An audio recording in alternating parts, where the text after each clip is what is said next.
Hello पे केमती अच्छा आज आम जो विद्युत स्रोतर चुंबकीय प्रभाव जो अच्छी तार वैद्युतिक मोटर अच्छी तार को आम प्रैक्टिकल करके देखा 3D एनिमेशन द्वारा। तो वीडियो को डेरी न कर चलते स्टार्ट करवा। जब वीडियो किसी भी आपको शिखा मिलता है तो वीडियो को लाइक शेयर और सब्सक्राइब करने को भूलें। तो चलते स्टार्ट करवा। आसतु गोटे विद्युत सर्किट वीडियो को आरंभ करवा। मो पाखे अच्छी गोटे बैटेरी एवं गोटे अच्छी बल्ब। विद्युत आम पूरा सर्किट रे गति करते किंतु जितेबाला तारटी छिंडी जाऊँगी तो विद्युत प्रवाह हवा बंद हो जाऊँगी जहाँफल कि बल्ब बंद हो जाऊँगी। आम मैंने सब बेले ऑन ऑफ करने से स्विच व्यवहार कर। तो आम जिते स्विच को ऑफ कले ऑफ हो जाऊँगी जिते ऑन कले जड़ार लगुच।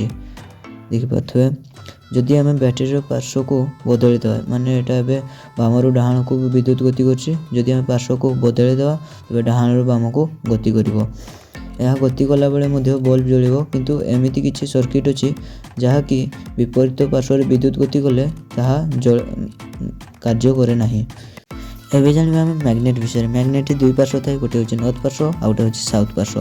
मैग्नेट जदि आम कौन लुहा ता सामना पार्श्व को नेबा तो आकर्षण करी लुहा को पाख को आनी आसब।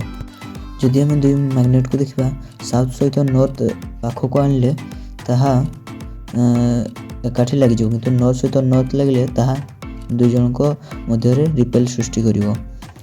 एही मैग्नेट गुडी को परमानेंट मैग्नेट कहा जाए कारण यह को आम मन हेले बंद कर पारिबानी कि मन हेले चालू कर पारिबा नहीं। एही मैग्नेट गुडी को केते गुडी मैग्नेटिक गैमेंस द्वारा सृष्टि होता है जहाँकि गोटे दिगरे ही रही है।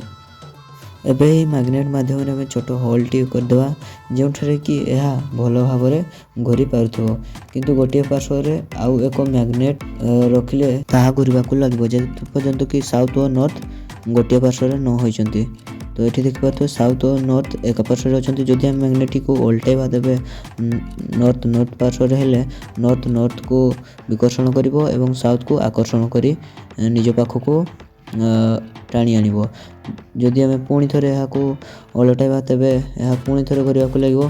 जदि आम यहाँ बारंबार ओलटाइबा तेबे ताहा बारंबार घूरवा को लगे। तो एठारे गोटे नट बोल्ट अच्छी जहाँकि एक मैग्नेट नुहे कारण यह ग्यूमेन द्वारा तो बनाई किंतु एथिरे थिबा जो ग्यूमेन गुड़िक भिन्न भिन्न दिगरे अच्छी। जदि आम यही ग्यूमेन गुड़िक सीधा कर परिबा तेबे यह को इलेक्ट्रोमैग्नेट हो पारिबो। तेबे आम यही लुहा रड उपरे किछि तार गुड़िक गुळे नेबा एवं विद्युत सर्किट जगह आम यही लुहा रड टी रखा। तेबे यही तार मध्य थिबा इलेक्ट्रॉन जो नट रे थिबा असजड़ा होइथिबा जो ग्यूमेन गुड़िक गोटे दिगरे कर दिए जहाँकि एक विद्युत चुंबक प्रस्तुत हो जाए। तो एथिरे मध्य नॉर्थ और साउथ रही है जहाँकि लुहा को आकर्षण करते एवं एथिरे जदि अन्य एक मैग्नेट को रखा तबे यह नॉर्थ साउथ को आकर्षण करिवो एवं नॉर्थ को विकर्षण करिवो। तो यह को आम ऑन ऑफ कर पारिबा जहाँकि एक भल कथा जो कि परमानेंट मैग्नेट को आम ऑन ऑफ कर पारिबानी ताहा सब बेले चालू रही।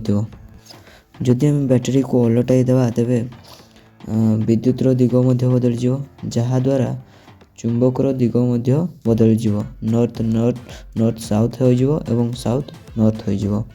जदि आम बैटेरी को सेमती बदलवा को लगे तो चुंबकर मध्य दिग बदल लगे नॉर्थ साउथ और साउथ नॉर्थ हो। तेबे आसतु जीवा आम पूर्वर प्रस्तुत कर घूरुवा मैग्नेट पाख को एबे आम यही मैग्नेट बदल रे एक इलेक्ट्रिक मैग्नेट व्यवहार करिबा। एबे आम यही परिवार जेमिति विद्युत तार जोड़िबा यह इलेक्ट्रिक मैग्नेट बनीजिवो एवं साउथ नॉर्थ को आकर्षण करिवो एवं यह पुणी थे बुलीजिवो। यह भल भाव बुली पारिबनी कहीं एथिरे जो परिवाही जो तार लगी ता द्वारा यह भल भाव बुली पारिबनी किंतु जदि तार को आम पुनर्बार ओलटाई एथिरे लगेवा तेबे यह पुणी थे दिग परिवर्तन करिवो नॉर्थ साउथ हो साउथ नॉर्थ हो एवं पुणी साउथ नॉर्थ को आकर्षण करिवो एवं पुणी यह बुलिया को लगे।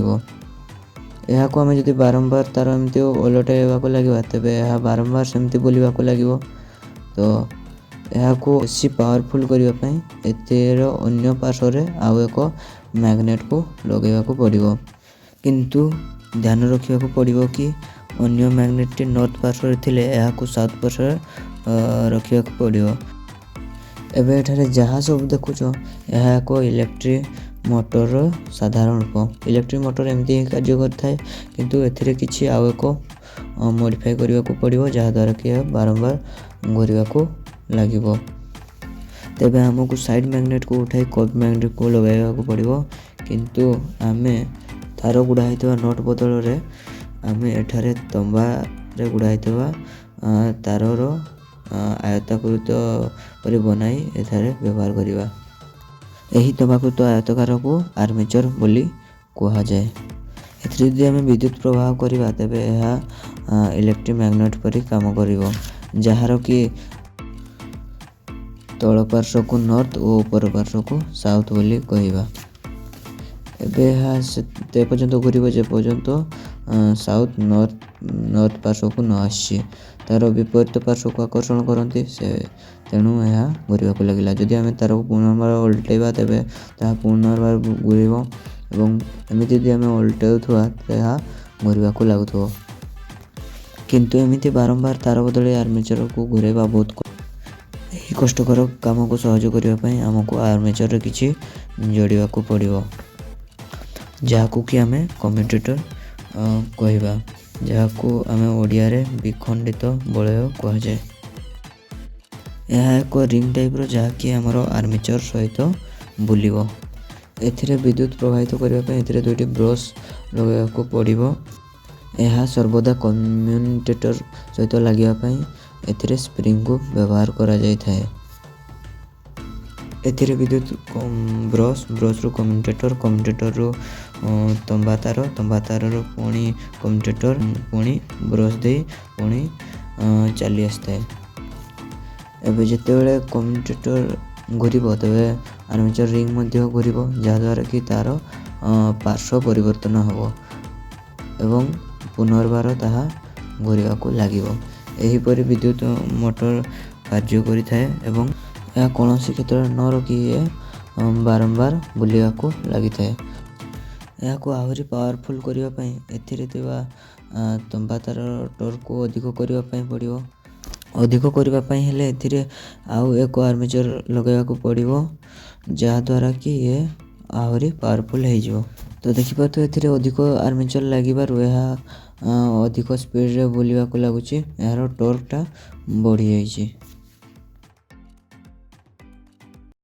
ତ ଆଜି ପାଇଁ ଏତିକି, ଦେଖା ହେବ ଗୋଟେ ନୂଆ ଟପିକରେ।